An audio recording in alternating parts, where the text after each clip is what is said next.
So, hello everyone. Firstly, I want to thank Rachel for this opportunity to speak about my experience as a journalism student. I want to quickly introduce myself and give a little bit of context. My name is Adala and I study broadcast journalism at the University of West London. Last year, I decided to embark on a 4-month trip to Palestine in the West Bank to start an independent media platform and create films and documentaries to document untold stories of the West Bank with a specific focus on settler violence and army incursions. Currently, I am here again in Palestine, picking up where I left off. It has its challenges, but ultimately I am happy to be here. I'd always been visiting Palestine, but last year I decided to begin a journey that grew into something I hadn't quite expected, sparking a domino effect of journalistic opportunities that came my way.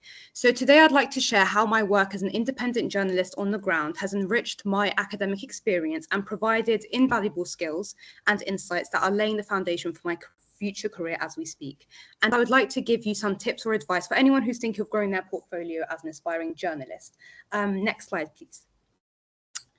So let's get started, and I'll give you a little bit of insight into bridging the gap between theory and practice. So essentially, my fieldwork in Palestine fuels my academic work in university. And in turn, academic insights deepen how I report from the ground. Once you're in the field, you can immediately tell who has studied the craft and who hasn't. That academic foundation doesn't limit your creativity, it strengthens your credibility. Understanding journalistic ethics, media law, and responsible storytelling becomes essential. It's not just about capturing powerful footage or getting the story right. It's about getting the story first, It's about telling the story right, okay? The most important thing to take away from this is to utilize that dual engagement between theory and practice. I took advantage of this. And I showed off my expertise and passion, not just in the classroom or through my assignments, but I also turned it into something real outside the academic space too. So let me give you a quick example of how my on-the-ground work fueled one of my academic assignments. One of my uni assignments, for example, was to create a CV and a personal reflective report. Because of my independent work as a journalist on the ground in Palestine, I had already had a good enough portfolio to draw from, published articles, field experience, and real-world challenges. So this meant I wasn't starting from theory or imagination. I was reflecting on actual work I had done, which made the assignment more meaningful and allowed me to present a confident, well-rounded professional profile, which landed me a first. So that's one key example of how your independent outside of university can actually benefit and feed into your academic work. Next slide, please. So here's just a few examples of my work on the ground. Most of these were taken in the largest refugee camp in the West Bank, where we conducted some interviews and created a mini documentary from them. I formed some local connections in order to gain access to these locations, and collaboration with those local Palestinian journalists was very, very vital. A few pieces from our documentary was featured in a few prominent videos, and that was done through some local connections that I have here. So that goes to show how important connections are, which I will get onto in a sec. Next slide, please. I want to explain the direct impact that independent work has on the opportunities that followed, right? So by creating my own platform and reporting from on the ground, I was able to open doors that may not have been available to me otherwise.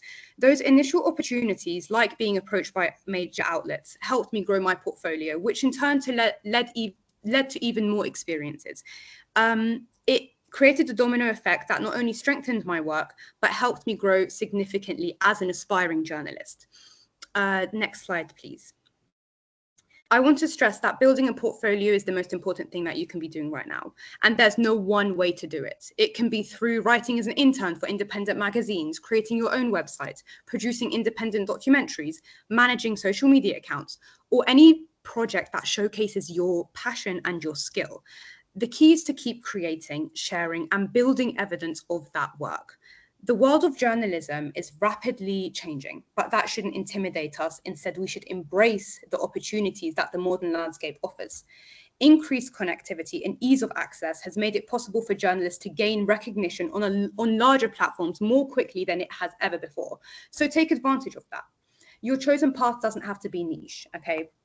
What matters is passion and skill. Palestine, for example, is far from a niche topic. It's widely covered and highly discussed in media and social platforms. So naturally, when I began this journey, I was concerned that the saturation might limit my impact.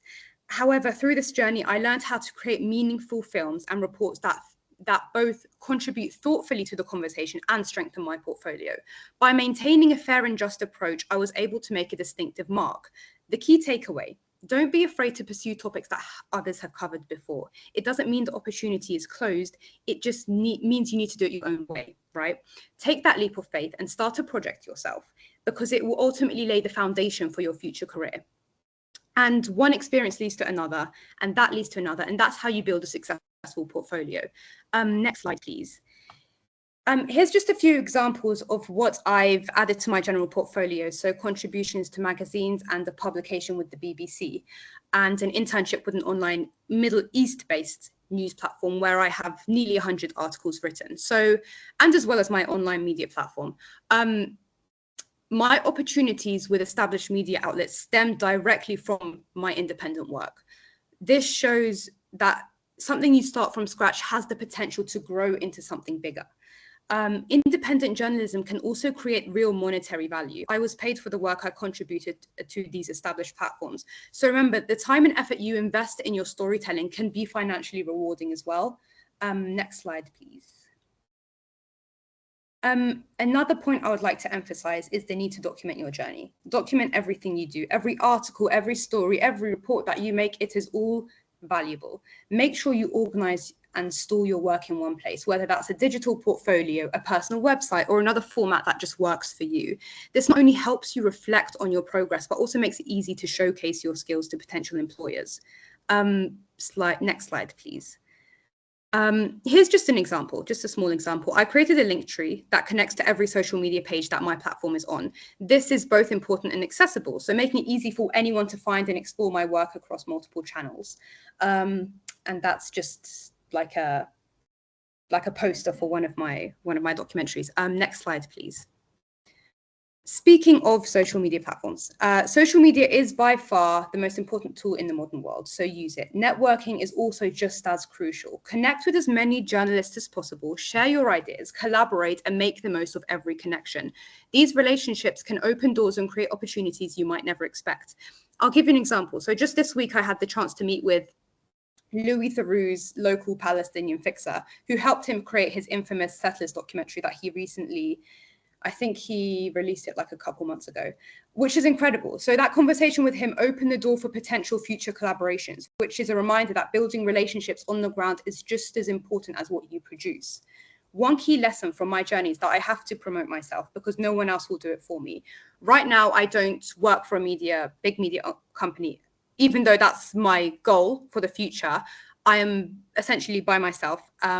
It's all on me. The stories I tell, the content I create, that's my work and my voice and my responsibility to share. So this means I have to be proactive, confident, and strategic about getting my work seen. Building a personal brand, networking, and consistently putting myself out there is just as important as the journalism itself. So be your own biggest advocate. Slide 10, please. So use LinkedIn, use social media. My proactive use of LinkedIn paid off in quite a big way. Since I've reached out after coming across some of my independent work. I think it was the documentary that I created. And it wasn't just a casual message, but it became a pivotal moment that led to valuable work experience with a major media outlet. It showed me firsthand how important it is to maintain a strong professional online presence and to share your projects consistently. Building connections online isn't just about networking for networking's sake. It can directly open doors to real-world opportunities that accelerate your career growth. For me, this connection was a game changer and a testament to the power of putting yourself out there. It's a clear example of how building your online presence and sharing your work can lead to real opportunities. Next slide, please. I might have to hurry up. So here's just a few examples of my promotion pieces for my online platform. One of my main tips is sell your idea. Be confident in your ideas.